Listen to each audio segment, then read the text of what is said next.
দেশে পরকীয়ার সংখ্যাটা বেড়ে যাচ্ছে দিন দিন। কেন জানেন? আমি আপনাকে বিস্তারিতটা বলি। আমি এখানে কাউকে কোনো ছোট করে কথা বলতেছি না।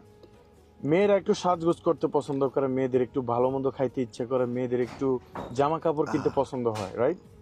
কিন্তু সব সময় যে তার শাশুড়ির কাছ থেকে হাত পাততে হবে, তার শ্বশুরের কাছ থেকে হাত পাততে হবে, কিংবা তার হাজবেন্ডকে প্রতি মাসে মাসে বলতে হবে টাকা দাও, টাকা দাও, টাকা দাও, এগুলো যখন যেই পরিবারে এরকম সিচুয়েশন আসে, সেই পরিবারেই মেয়েটা খারাপ হতে যায় কিংবা পরকীয়ায় লিপ্ত হয়ে যায়।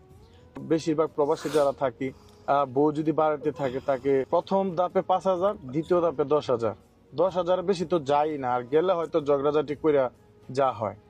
তো 5,000 আর 10,000 টাকা কি হয়? আবার অনেক পুরুষ আছে বলে যে তোমার কোন যখন যা কিছু লাগে আমার মাকে বলো, আমার বাবাকে বলো। সে টাকা পয়সা সম্পূর্ণ সবকিছু তার মার হাতে দেয় কিংবা বাবার হাতে দেয়। তো এখন একটা মেয়ের পার্সোনাল কিছু লাগতে পারে, তার সব সময় তো আর তার শাশুড়ির কাছে বলতে পারে না বা কিংবা শ্বশুরের কাছে বলতে পারে না। তো এইটা আমাদের পুরুষের বুঝতে হবে। অলওয়েজ তার হাতে একটা অ্যামাউন্ট দিয়ে রাখতে হবে, যে তোমার যখন যা ইচ্ছে করে তুমি খেয়ে নিও, কিংবা তোমার যখন যেটা পছন্দ এটা কিনে আনো, করো, ভালো কিছু করো, খারাপের দিকে যাইও না। সে মেয়েটা কখনো কোনো দিন খারাপ রাস্তা যাবে না কিংবা কোনো দিন পরকীয়ায় লিপ্ত হবে না।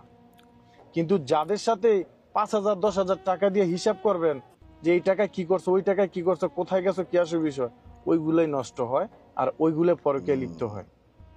কথাটা শুনতে খারাপ লাগলো, এটাই বাস্তব। কত ভালো স্বামী গো, কত ভালো পুরুষ। তোমার মতো এত সুদর্শন পুরুষ কোথায় পাবো আমরা? বলো বলো ভাই, কোথায় পাবো?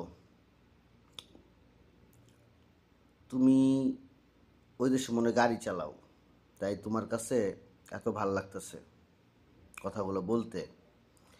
এখানে আমি দেখি অনেক পুরুষ আছে সারা মাসে তার নিজের খাবারের টাকা আর পরিবারের খাবারের টাকা জুগাইতেই ওই যে তলা ফাইটে যায়।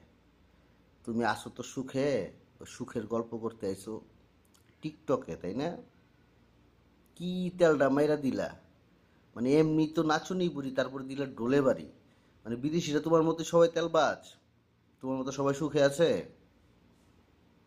বেটা সুজাও, তুই যে ভালো পর্যায়ে আসস, তোর কাছে 10,000 5,000 টাকা কিচ্ছু না, কিন্তু অনেকের কাছে 10,000 5,000 টাকা অনেক কিছু। এটা মনে রাখিস, বুঝছস?